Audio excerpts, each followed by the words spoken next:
memberikan problema bagi kita sekalian, di mana pendidikan kita hari ini memang jauh berbeda dan sangat signifikan perubahannya dari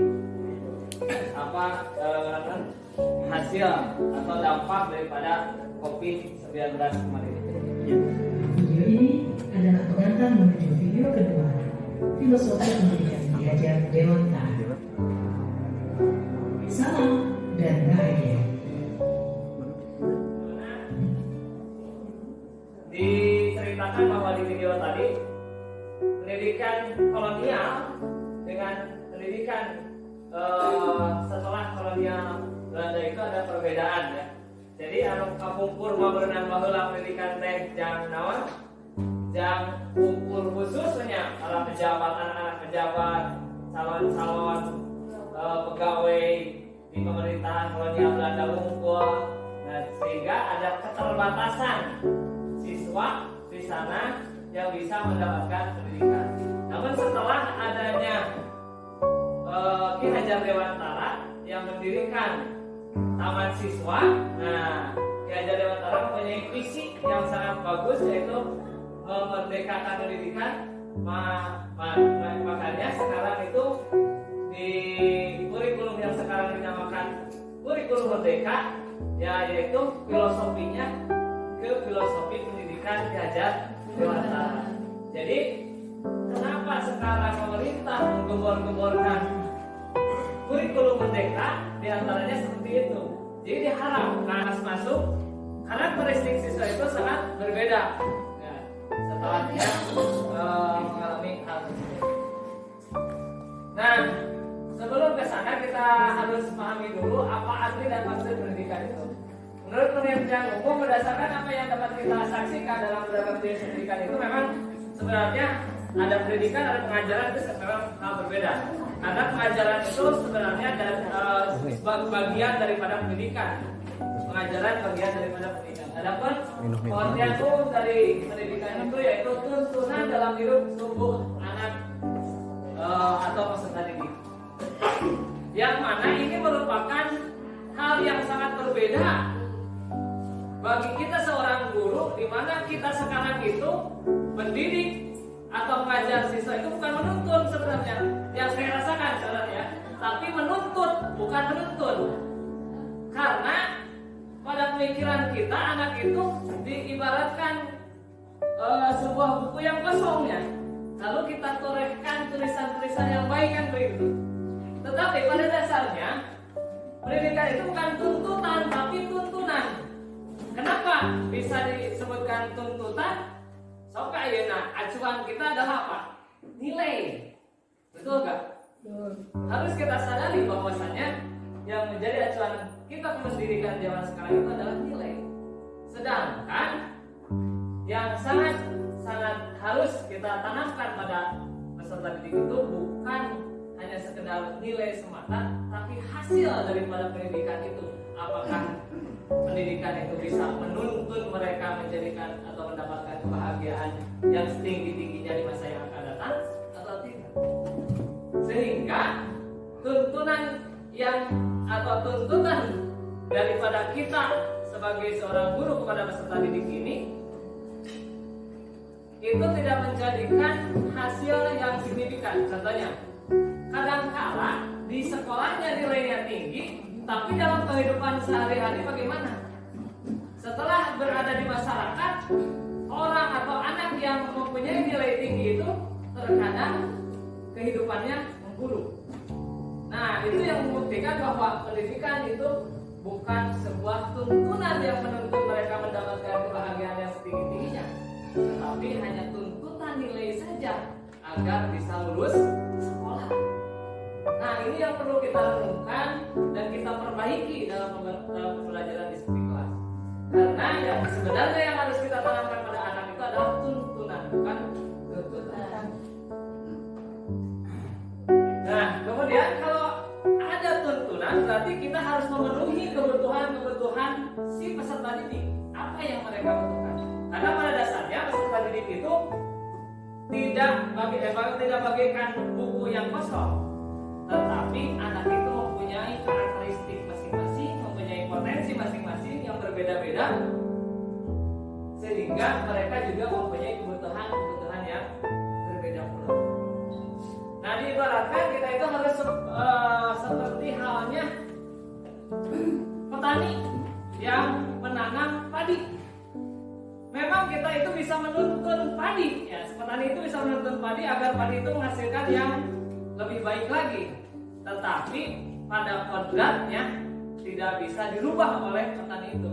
Contoh seperti ini, padi tidak bisa dinawan, bisa diusahakan supaya halus, diolah tadena, dipupuk, terus hama dan dinawan, ditanggulanginya atau dibasmi dan sebagainya. Tetapi secara kodrat ya tidak bisa dirubah. Contoh orang melapare yang jadi jagung, nggak mungkin kan? Berarti kan bukan tuntutan, tapi harus tuntunan. Bagaimana cara menuntun anak itu atau petani menuntun pohonnya itu supaya bagus? Nah, cara-cara itulah yang harus kita laksanakan dalam pendidikan juga sama. Sehingga apa kebutuhan dari tanaman itu kan memerlukan pupuk, berarti harus diberi pupuk. Mungkin ada hama-hama, berarti kan harus membasmi hama. Nah, pada pendidikan juga sama seperti itu.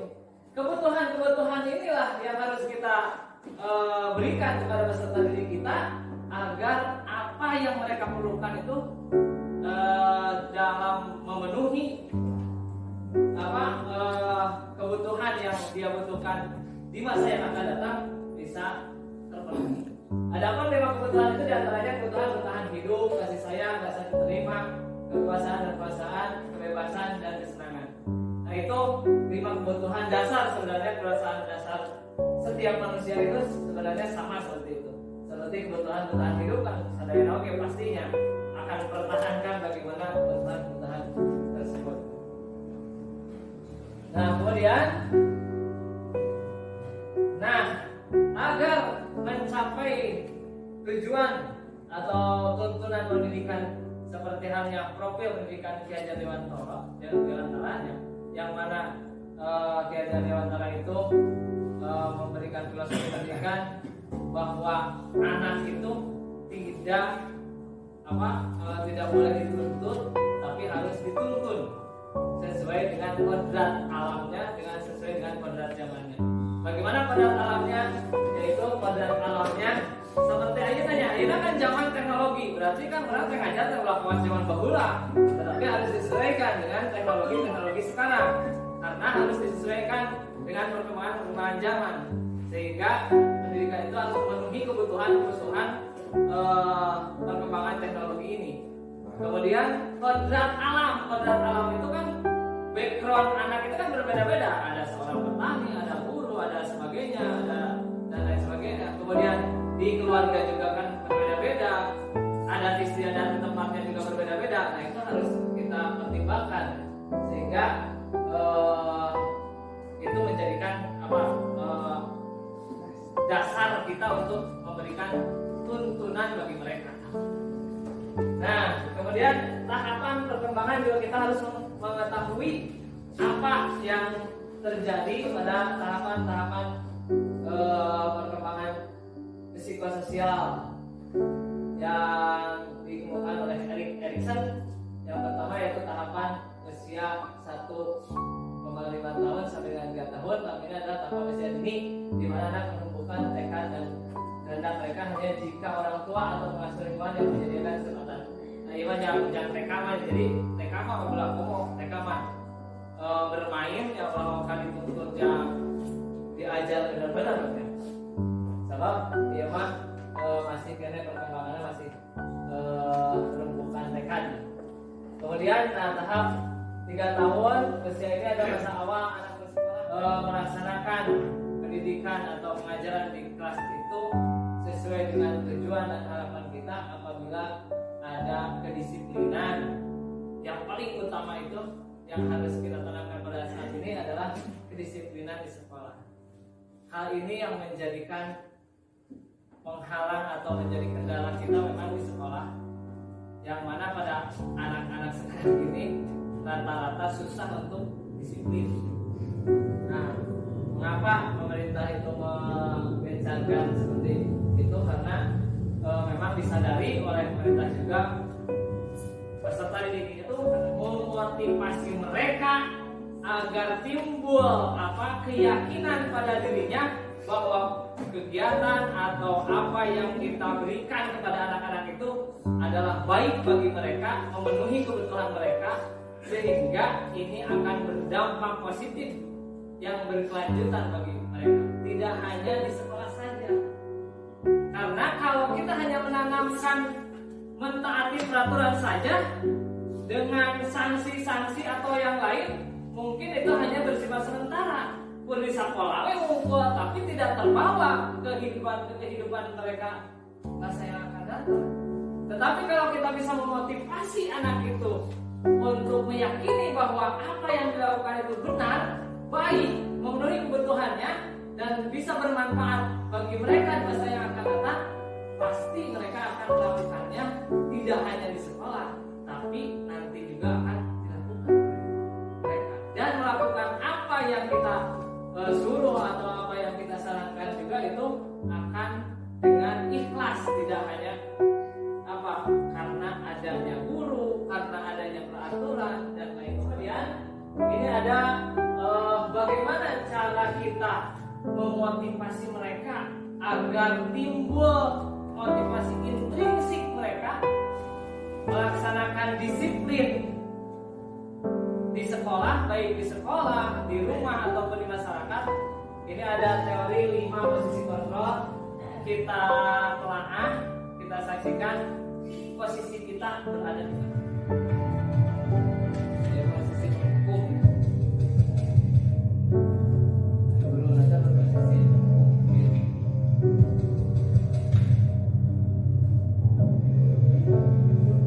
Naren, sini kamu. Selamat pagi, Bu.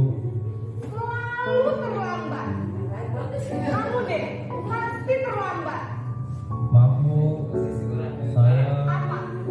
Apa coba? Alasan kamu apa lagi? Kapan sih kamu tidak terlambat? Malas sekali ya kamu jadi anak. saya Dasar pemalas. Gak kapok-kapok sih kamu. Sudah berapa kali terlambat? Sana, kamu keliling lapangan basket 2 kali. kenapa saya harus ke lapangan basket, Bu? Kenapa? Kamu melawan ibu? Berani-beraninya jawab. Sudah terlambat, masih berani jawab pula. Sekarang, keliling lapangan basket 5 kali sekalian. Biar kapok. Cepat. Pergi sana ke lapangan basket. Posisi penghukum biasanya berbicara dengan nada tinggi, menghardik, menunjuk-nunjuk, menyakiti, dan menyindir. Hukuman bisa berupa fisik maupun psikis. Ibu dan bapak guru hebat. Dampak yang terjadi pada murid ketika guru berada pada posisi penghukum adalah murid cenderung akan memberontak, bahkan menyimpan dendam.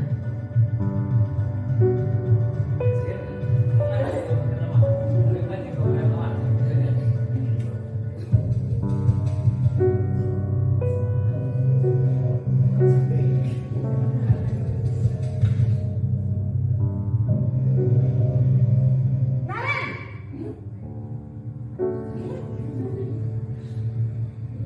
Selamat pagi, Bu. Naren. Kamu kenapa terlambat lagi, nak? Ya Tuhan, Naren. Kamu senang ya bikin ibu susah ya? Kalau kamu terlambat lagi, nanti ibu yang ditegur bapak kepala sekolah, nak. Disangka ibu tidak bisa membina kamu. Duh, gimana ini? Maaf, Bu. Duh, Gusti Naren. Kamu suka ya kalau ibu ditegur bapak kepala sekolah? Terus, sekarang ibu harus tulis apa ini di buku absen? Ini kamu sudah sering terlambat loh. Ibu harus apa coba? Maaf, Bu. Maaf sekali. Ya sudah, lain kali jangan bikin ibu susah lagi ya nak ya. Ibu tidak akan kuat lagi kalau kamu begini terus. Bisa jantungan kalau ibu tegur bapak kepala sekolah. Sana cepat ke kelas. Maaf ya, Bu. Maaf sekali.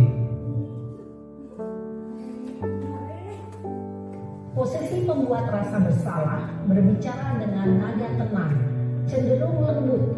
Namun kata-kata yang diutarakan membuat murid merasa menjadi orang yang gagal, memandang buruk dirinya sendiri, merasa tidak berharga, dan tidak sanggup membahagiakan orang lain. Ketika guru mengambil posisi pembuat rasa bersalah, murid akan menganggap dirinya yang bersalah dan ia akan menyimpan emosi negatif tersebut di dalam dirinya.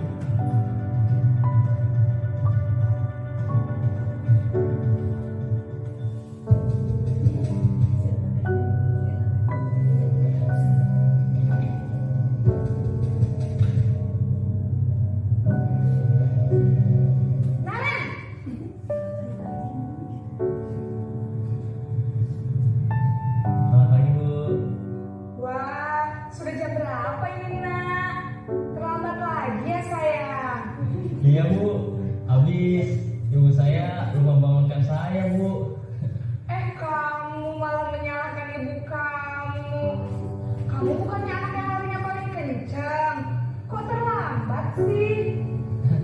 Iya Bu, saya memang terlambat bangun tadi. Jadi biarpun saya lari kencang, tetap gak kekejar Bu. Ya sudah sana. Nanti lain kali larinya lebih kencang lagi ya. Biar gak terlambat lagi. Bikin seneng ibu. Demi ibu. Bisa kan? Bisa lah Bu. Ya sudah sana masuk kelas. Ibu beresin urusan absen kamu. Kamu ini ada-ada saja. Dalam posisi teman, guru berbicara dengan nada suara ramah, akrab, cenderung bersenda gurau untuk menjaga suasana tetap santai.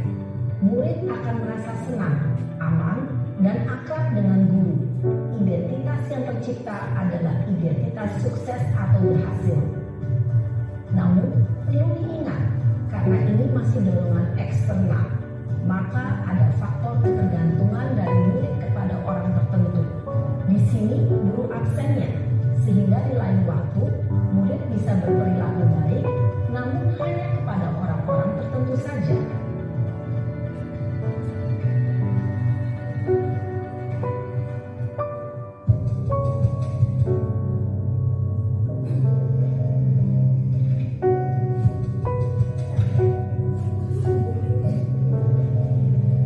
Naren!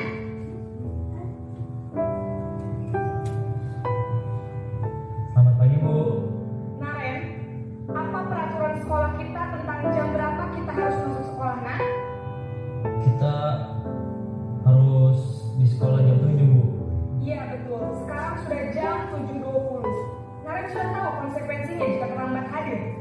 Paham Bu, saya harus tinggal kelas pas jam istirahat selama 20 menit. Iya benar, konsekuensinya demikian. Jadi nanti jam 9.30 pas istirahat, kamu harus tinggal di kelas, kerjakan tugas tambahan untuk ketertinggalan kamu, ya? Baik Bu. Posisi pemantau mengandalkan penghitungan atau data untuk mengontrol murid. Guru mengarahkan murid berdasarkan peraturan dan konsekuensi. Seorang pemantau menunjukkan bahasa tubuh dan ekspresi wajah yang datar dan cenderung formal